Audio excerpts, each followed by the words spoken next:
mom and stepdad were in the bedroom with their 16-month-old baby, Meadow, Lilly Sullivan, 6, and Jack Sullivan, 4, slipped out the sliding door of the family's trailer and vanished on May the 2nd, 2025, from Gairloch Road in Lansdowne Station in Pictou County, Nova Scotia, Canada. The disappearance and intense search for the 2 small children in rural Nova Scotia has captivated the country and the world. Welcome back to Unjust Crimes. My name is Michelle, and this is the disappearance of Lilly and Jack Sullivan of Lansdowne Station in Pictou County, Nova Scotia, Canada. Now, I normally do not attempt missing persons cases that are as recent as this one for a number of different reasons. The main one being that there really isn't usually a lot of information this soon after a person disappears. Also, a lot of times in a missing persons case, if you kind of let things sit for a little while, the case tends to get resolved and the person or people come back home. But that does not seem to be the case with these 2 children, unfortunately, despite an intense investigation. I decided to cover the case because, like many others, it has captivated my attention. I have a soft spot for missing persons cases that I have mentioned before, and then add children into that mix, and I just wanted to cover it because the hope is someone, somewhere, will hear something and feel compelled to come forward, because like always, somebody knows something. And regardless of what has happened to these children, their family deserves to know. I will say that there is something off about this case in my opinion. How can 2 small children vanish without a trace? The parents say they went outside and then they were gone. The police did not issue an Amber Alert because they said this case did not meet the criteria for it, and besides, they do not feel that the children were abducted. So what does that leave us with? The kids wandered off and got either hurt or lost in the woods? But there have been multiple extensive searches of the area with no sign of the children anywhere. And that's the thing that gets me. If they were outside playing and got lost, or whatever, why haven't the police found them? How far could they have possibly gotten? So what does that leave us with? Foul play? Police are not saying much other than major crimes are involved in this investigation. It's all very strange, and I have to say, in my opinion, the disappearance of Lilly and Jack Sullivan is suspicious. But I also do not know all of the information. So I will hold judgment against the family and not point any fingers for now. I think it's important to see what will come from the RCMP's investigation. I just hope and pray it's not another case that goes on and on and on, unsolved for years and years to come. The Mounties first got the call on Friday, May 2nd at 10 a.m. that Lilly 6 and Jack 4 were missing from their home on Gairloch Road in Lansdowne Station in Pictou County, Nova Scotia. Daniel Martel, the children's stepfather, said he was home that day because it was slow at the mill where he was working and he had the day off. He said that he and the children's mother, Malaya Brooks Murray, last heard Jack and Lilly on the morning of May 2nd as they lay in bed with their baby daughter, the children's 16-month-old sister, Meadow.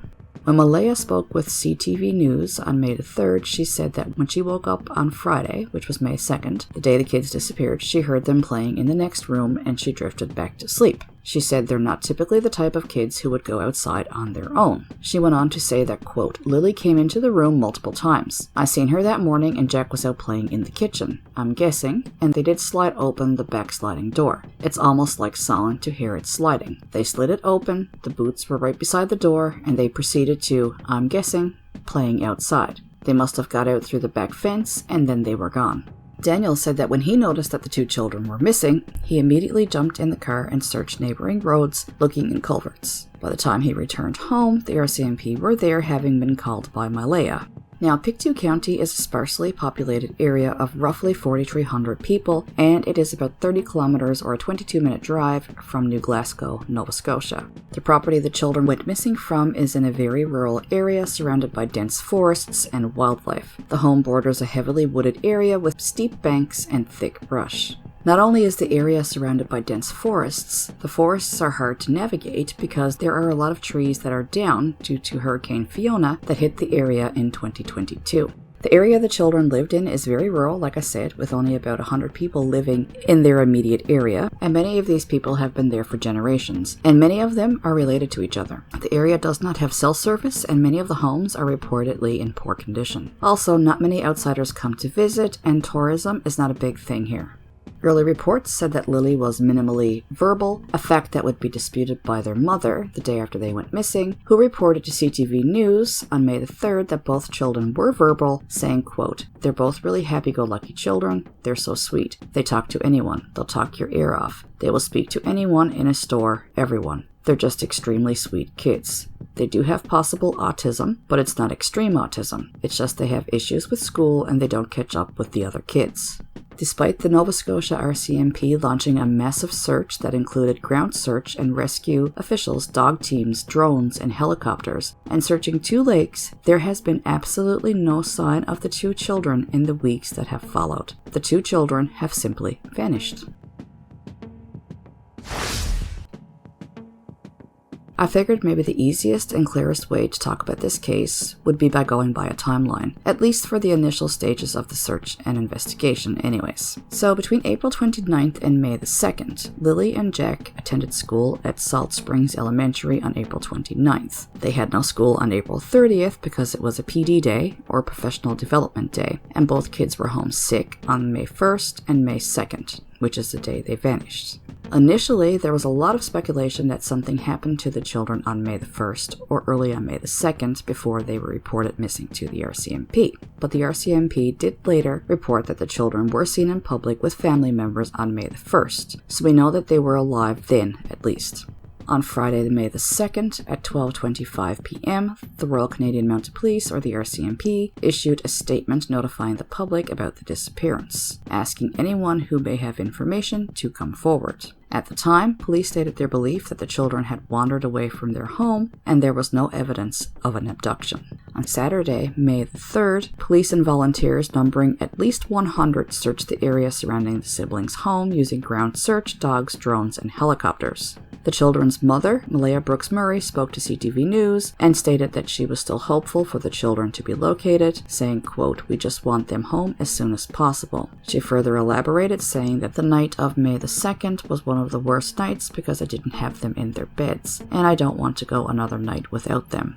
On Sunday, May 4th, the number of people searching had reached 160. Daniel Martel, the stepfather, said he wanted authorities to monitor the New Brunswick border and nearby airports in case the children were abducted. On Monday, May 5th, police and rescue agencies continued to search for the children 24/7. Nova Scotia RCMP told CBC News searchers located what could have been a children's footprint on Saturday and expanded the search effort in that area. 4 drones with thermal imaging technology were used at night to look for heat signatures in the woods. Tuesday, May 6th, the children's stepfather told CBC News that after the disappearance, the children's mother, Malaya, left the area to be with her family in another part of the province and blocked him on social media. He said that there had been an argument between the 2 families out in the yard of the home that day. The children's maternal grandmother, Cindy Murray, so Malaya's mother, spoke to the Canadian press in a brief phone interview saying that the family is, quote, hoping and praying for the children to come home. She also said that the police had advised her family against speaking to the media.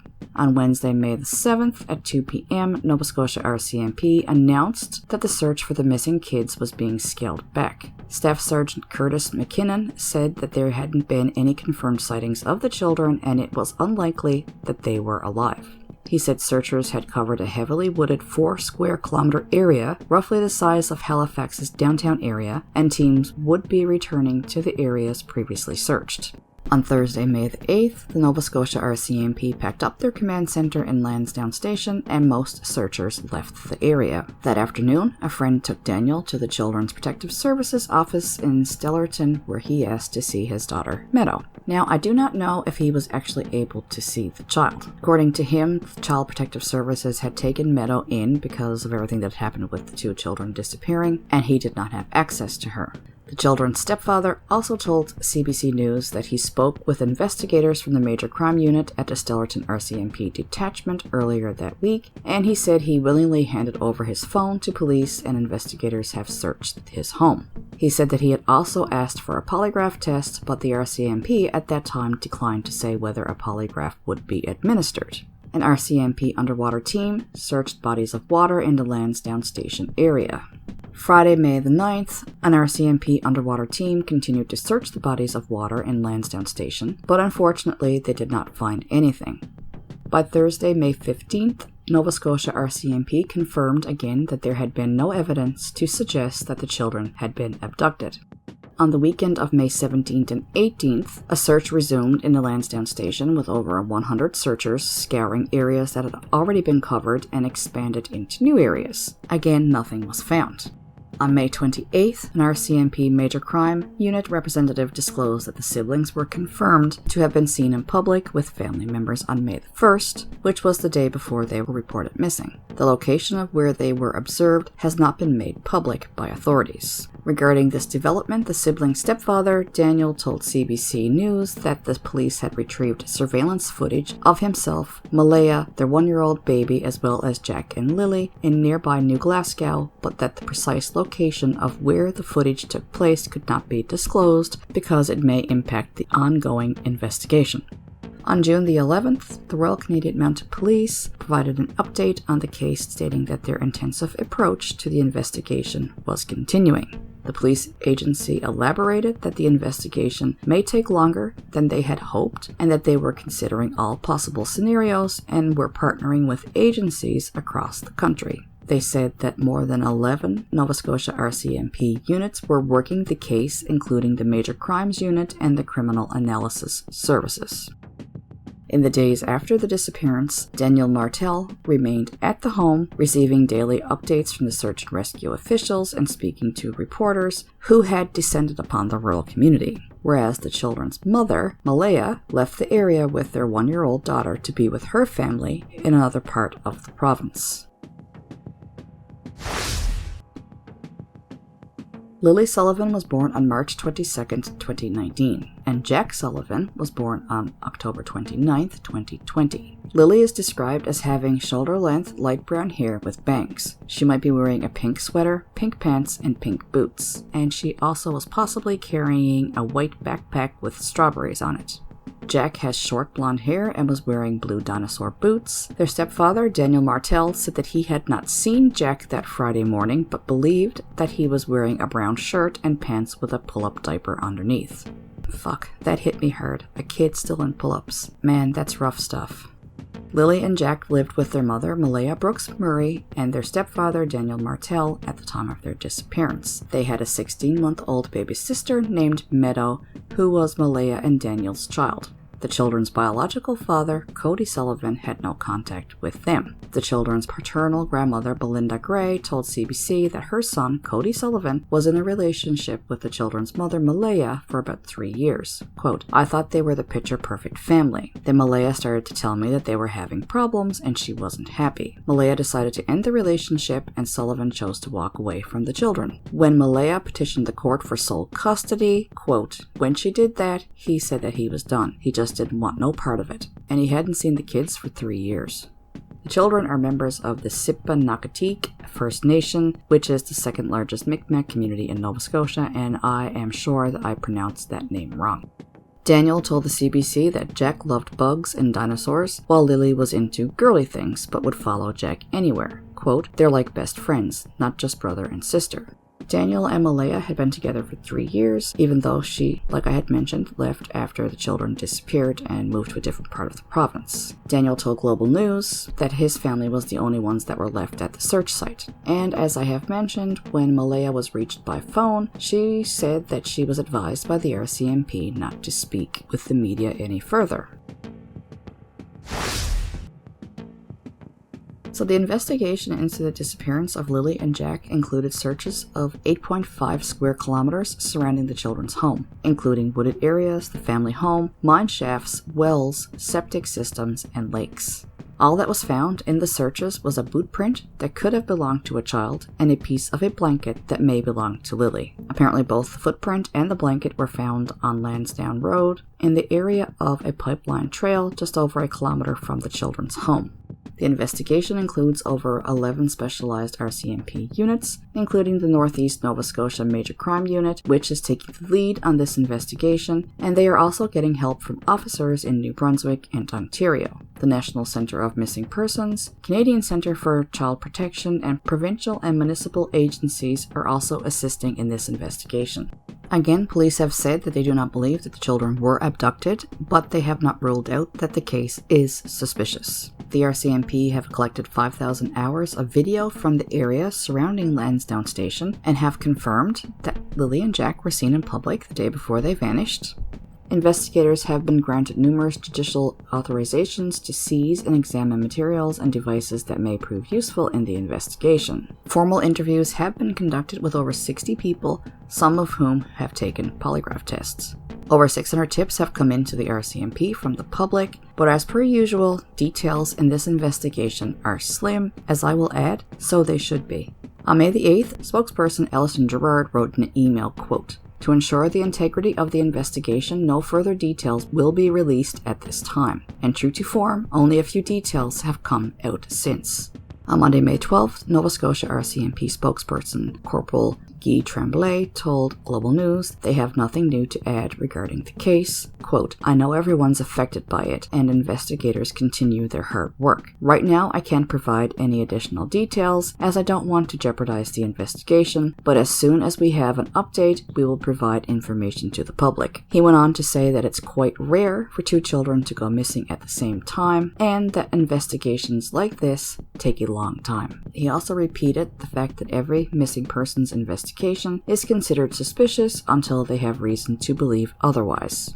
Staff Sergeant Rob McCammon, acting officer in charge of the Nova Scotia RCMP Major Crime and Behavioral Sciences Unit, in a statement said, quote, "The investigation is being led by a tenacious, committed group of investigators who are gathering and assessing information daily to learn more about the circumstances of Lilly and Jack's disappearance so we can find them. All scenarios are being considered, and we've engaged every tool and resource at our disposal." Corporal Sandy Mataru, investigation lead for the Northeast Nova Scotia RCMP Major Crime Unit, said in a statement, quote, "We're assessing, evaluating, and analyzing a significant volume of information from a variety of sources. We have a very coordinated and deliberate approach to make certain all information is meticulously scrutinized, prioritized, and actioned to ensure nothing is missed. We're committed to doing what is necessary to locate Lilly and Jack and advance the investigation, which may take longer than we all hoped." The children's stepfather, Daniel, is one of the people who has been formally interviewed as part of this investigation. Some people have received polygraph tests, although the RCMP will not confirm how many. The children's paternal grandmother, Belinda Gray, has confirmed that she was interviewed by police, as well as her son Cody, who is the biological father of the children, but she also told CBC News that they were not asked to participate in a polygraph. Reported by the Globe and Mail on July 16th, police are forensically examining the blanket that was found in the search that potentially belongs to Lilly. Police are investigating if and how it may relate to the disappearance of the two children. Investigators have been applying for warrants to seize and examine materials and devices that may be helpful to the case, but the RCMP say they can't give specifics on what those other materials and devices are. Asked if police are still investigating the possibility that the children are still alive, Staff Sergeant Rob McCammon said that, quote, "All avenues are being investigated right now." He also said in a press release that, quote, "Right now, there are more than 800 tasks associated to this investigation." The Nova Scotia government announced on June the 19th that it was offering up to a $150,000 reward for information about the disappearance of Lilly and Jack Sullivan. There is not a lot known about Malaya or her family, as she has not spoken out publicly since her one and only interview with CTV News the day after the kids disappeared, where she described what had happened the day the children vanished, and that her children were verbal and they did not go outside alone. According to Malaya's mother, the family was advised by the RCMP not to speak to the media. In a statement, though, the Mounties said anyone can decide to speak with the media and share information as they wish, but investigators advised loved ones and people who were interviewed to be mindful of the information they share publicly. Very interesting. I've said it before in other cases that the family are typically the ones that want to keep the story alive, particularly a mother of two small children. It is definitely very different to not have heard anything from Malaya. Some might say suspicious. Then you have the stepdad, who is in the media constantly, and some say that is suspicious. According to him, he is trying to keep the story alive. So according to Daniel, he has handed over his phone, he has taken a polygraph test, he says police have searched his home and everything he owns. He said, quote, "They searched every rock, every root, everything. I've been giving them every detail, everything from my bank account statements to all the information that came off my Google Maps." He says he was questioned for 4 hours. He said he was asked to go over details and timelines to the minute and draw on maps where he thinks the children could be. According to him, quote, "They're easy on me because they know I'm telling the truth about everything." So online, people think he's suspicious for not shutting up, and they think that Malaya is suspicious for her deafening silence. Does that mean anything though? Everybody deals with grief in their own way.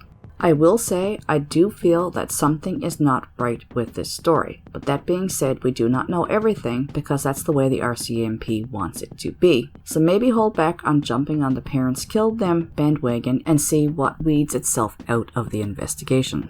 In an interview with CBC News, and as we know, as Daniel has said, that he and Malaya do not have any communication anymore, and she left him and moved to a different part of the province. In an interview with CBC News, Janie McKenzie, who is the step-grandmother, so Daniel's mother, is pleading with the public to stop spreading rumors about the children's disappearance. So she lives in an RV that is parked on the same property as the trailer where the children were living. Near the RV, there is a fenced-in playset with swings and a slide where the children would play. It is where she said she heard the kids playing the morning they disappeared. About 20 minutes later, she heard her son yelling for them. In the weeks following their disappearance, Mackenzie and her family have cooperated with the investigation, she told CBC. Both the mobile home and trailer have been thoroughly searched multiple times by RCMP and ground crews. The septic tank and well were also searched, she said, along with drones that were flown underneath the mobile home. However, she says that she and her son have been accused on social media of harming the children and burying them on the property. She said, quote, "A heart don't lie, and my heart is telling me that my kid did not have anything to do with this, and I had nothing to do with this." She says she holds onto hope and, quote, "Deep down in my heart, I do believe Jack and Lilly are alive." According to CBC, Daniel Martel has since been told by police to not give any updates during the investigation. All these weeks, now months later, family members are still questioning why an Amber Alert wasn't issued for Lilly and Jack. The RCMP have said all along that the case did not meet the criteria for that alert, and are now providing more details on the factors that are considered and the process that plays out in such situations. Corporal Tremblay, who works in the RCMP's communications unit, was working the day of the disappearance and reviewed the policy for Amber Alerts. He said the criteria state that there must be something to point the public towards, like a suspect, or a person of interest, or a vehicle. Quote, "You want to direct the public to look for a specific vehicle, to look for that license plate, to look for that suspicious person, to have a photo of someone or more information to suggest that there was an abduction." While Tremblay reviewed the policy, it's the risk manager appointed for every major incident that ultimately decides if an alert should be sent out, and in this case, the force decided to issue 2 vulnerable persons alerts. And the first was sent out on 12:43 p.m. the day the children disappeared, May the 2nd, and it was directed to cell phones across a swath of communities in northeastern parts of Nova Scotia's mainland, including Lansdowne Station and New Glasgow. And the second was issued at 5:26 p.m. the following day, May 3rd, and included a larger area from Truro and stretching across to Antigonish. But for Daniel, he feels that the alerts did not go far enough. He said he asked the RCMP to issue an Amber Alert early on and to position officers at the New Brunswick and PEI borders and the airport, but was told the situation did not meet the criteria. Quote, "I think they should have just bent the criteria at the moment. It wasn't just one missing person, but 2 vulnerable children." Lilly and Jack's mother, Malaya, had posted on her Facebook page the day after her children disappeared, asking for an Amber Alert to be issued. But again, no Amber Alert was ever issued in this case. So theories in the disappearance of Lilly and Jack Sullivan. 1. The children wandered into the woods and somehow disappeared, whether that be that they had an accident and possibly died, or they got lost and succumbed to the elements, maybe even wildlife. But police have searched every area the children could have realistically reached on foot. Their mother has said that they were not kids that went outside alone. And I guess anything is possible with a 4-year-old and a 6-year-old. I heard another podcast say that children do not enter into the woods. Well, buddy, I'm here to tell you that that is not true. I spent a good portion of my childhood in the woods. Granted, the woods that I played in were not overly dense with fallen trees that you could hardly get around, but still, I do think it is possible that the kids could have taken off into the woods. I do think it's possible they could have gotten disoriented and lost. I'm not saying that that is what I think happened, but yes, I can see that the children could have gone into the woods. I did it. The kids were too young, obviously, to run away, so I'm not even going to entertain that idea. I really don't think that a 4-year-old child was setting out on his own to start over. According to their parents, the children just walked away. They have not mentioned seeing anyone in the area. They have not mentioned seeing a vehicle. They did not hear any screaming, and there is no physical evidence to support a kidnapping. But it is not the first time that a child has been kidnapped with zero evidence. And another theory in this case is that the children were indeed taken.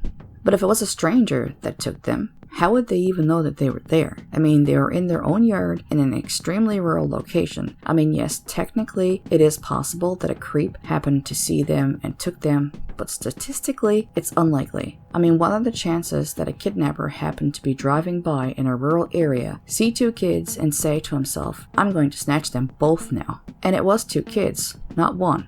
Upping the chances of something going wrong or getting caught. What if one got away? Possible, yes, but it's much more likely that if they were taken, it was probably by someone who knew of them or even someone who knew them. To me, if they were kidnapped, that seems more likely. I'm not saying, again, that that's what I think happened to them, but I think if they were taken, they were probably taken by someone who knew they were there or someone who knew them, and that's way more likely than a stranger abduction. Another theory is that foul play was involved and the children were murdered, but police have said there are no indications of foul play.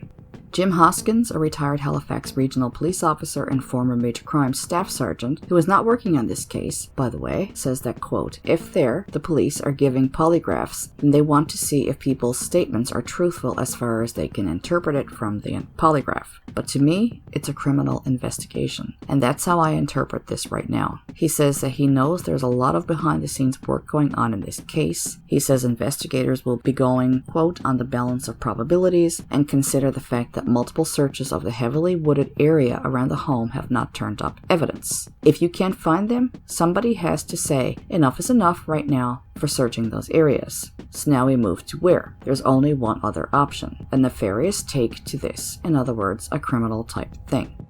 Other experts are pointing to anomalies and what they say is an unprecedented case that deviates from a typical missing children investigation. Michael Arntfield, a criminologist at Western University in London, Ontario, Canada, told the CBC, quote, it's highly unlikely for 2 siblings who live together to vanish when a parent is not involved. And there's no evidence of that. If that had been the case, I think we would have heard about that very quickly. This case, when you overlay it on 100 other missing children cases, it just doesn't add up at many levels. He also said that police should have said publicly in the early days of the search whether the case was considered suspicious. Quote, I'm giving them the benefit of the doubt that there is some active lead being worked and they don't want to upset the equilibrium that they're in, but based on appearances, this went in the wrong direction early on and key momentum and leads were lost when they were out in the fields looking for kids that maybe were never there. Former homicide investigator Steve Ryan told CTV, quote, the story that the mom and the stepdad have provided to the police was that they woke up and the kids were gone. Given that there is no witness to what happened, that leaves a very gaping hole in this investigation.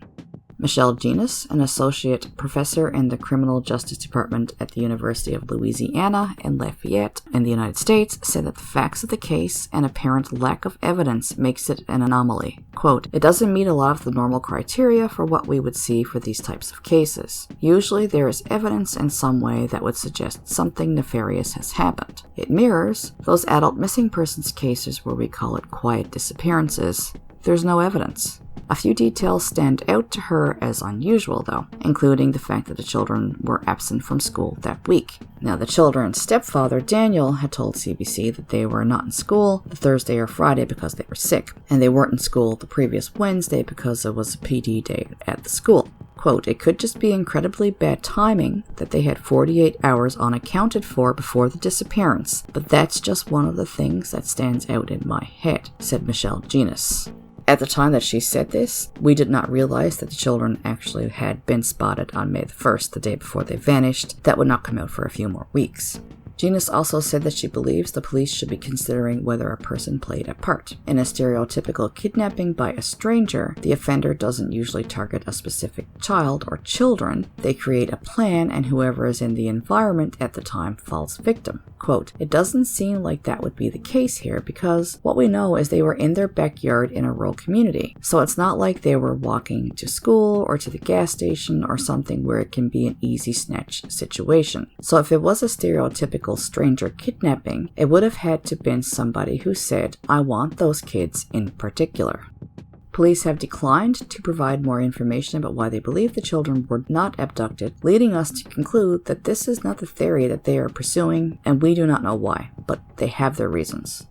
A retired RCMP dog handler says it is baffling that the siblings are still missing after such a wide-scale search. Glenn Brown, who worked as the operational dog trainer in the RCMP for 26 years, said the fact that the children haven't been found is, quote, "just really strange. I find it hard to believe that a 6 and a 4-year-old would just disappear like that." Robert Coaster, a search mission coordinator with the Virginia Department of Emergency Management in the U.S., said it's rare to never find the subject of a search. It only happens in about 5% of cases. He said there are a few possible reasons that a subject might not be found during a search, including that the search area wasn't large enough or that the team was assigned to an area but never made it there. Quote, "The final reason is it can just be darn hard to spot people out in the woods sometimes. All it can take is a second or two of looking to your left when you needed to be looking to your right, especially with children. They can crawl into small, tight spaces that are obscured from view, so they can be very difficult to find." While the RCMP would not say what prompted them to return to the area over the weekend of May the 18th, Brown said it is not uncommon to bring searchers back in such investigations. In general, there are several factors that may prompt police to restart a missing persons search, like, for example, if they received a tip or new evidence. He added that it's possible that evidence had been found during the course of the investigation, but of course the RCMP are not going to release that publicly. As well, Brown said investigators may have reviewed information that warrants re-examining an area, or perhaps there were other wildlife or weather concerns that prevented them from searching a particular area before. Daniel Martell, the children's stepfather, told the National Post of the morning that Lilly and Jack went missing, quote, "She, Lilly, had a pink shirt on. We could hear Jackie in the kitchen. A few minutes later, we didn't hear them, so I went out to check. The sliding door was closed. Their boots were gone." People wonder how 2 kids could get out of the house and nobody knew. Well, unfortunately, that happens more often than you would like to think, and in the blink of an eye. I do agree that it is strange that both parents were in the bedroom, at least one of them asleep, while 2 very young children were, according to them, playing in the kitchen. But does that mean that they did something to the children? No, it does not. It may simply be that they were not supervising the kids properly, a bad choice that will haunt them for the rest of their lives. Or perhaps they never thought for a second that the children would ever leave the house. The mom did say they didn't go outside alone. Or perhaps the parents know more than they're letting on. The internet has exploded with this case, but I didn't include too much of that in this story because I just wanted to tell you what had happened, or what we know that supposedly happened, and what we know about the investigation so far. I will say that I do feel something is not right with this story, but that being said, we do not know everything because that's the way the RCMP wants it to be, so maybe hold back again a little bit on jumping on the parents killed them bandwagon and see what weeds itself out of this investigation. Hopefully, as this investigation continues, the truth will emerge. But until then, despite an extensive search, no trace of Lilly and Jack Sullivan has been found since they were reported missing from their home on Gairloch Road in Lansdowne Station in Pictou County, Nova Scotia on May the 2nd, 2025. The RCMP have said that the investigation continues and it won't end until they find Jack and Lilly and bring them home. Quote, "We understand people's desire for answers and updates. However, as this is an active investigation, we aren't able to discuss details of our ongoing work," said Corporal Sandy Mataru of the Northeast Nova Scotia RCMP Major Crimes Unit. Corporal Carly McCann, who is in charge of the RCMP's Major Crime and Behavioral Sciences Unit, said, quote, "A tremendous amount of careful, deliberate investigative work is underway by people here at home and in other parts of Canada. Our collective efforts will continue every day until we determine with certainty the circumstances surrounding Lilly and Jack's disappearance." This is obviously a developing story, which is something that I have not done before, besides a couple of cold cases that were recently solved, but have not worked their way through the criminal justice system yet to sentencing. But this one was close to home, and I have been following it since the kids went missing, so I figured, why not cover this case? It'll be different for me, and out of my comfort zone, but why not give it a go? Because you never know who's going to hear it, and there's always someone out there that knows what happened, and it's time to know where Lilly and Jack Sullivan are. Anyone with information on Lilly and Jack's whereabouts are asked to contact the Pictou County District RCMP at 902-485-4333. Tips can also be submitted anonymously to Nova Scotia's Crime Stoppers by calling 1-800-222-TIPS or 8477. You can also do this online or via the P3 Tips app. You can also call the Northeast Nova Scotia RCMP Major Crime Unit at 902-896-5060.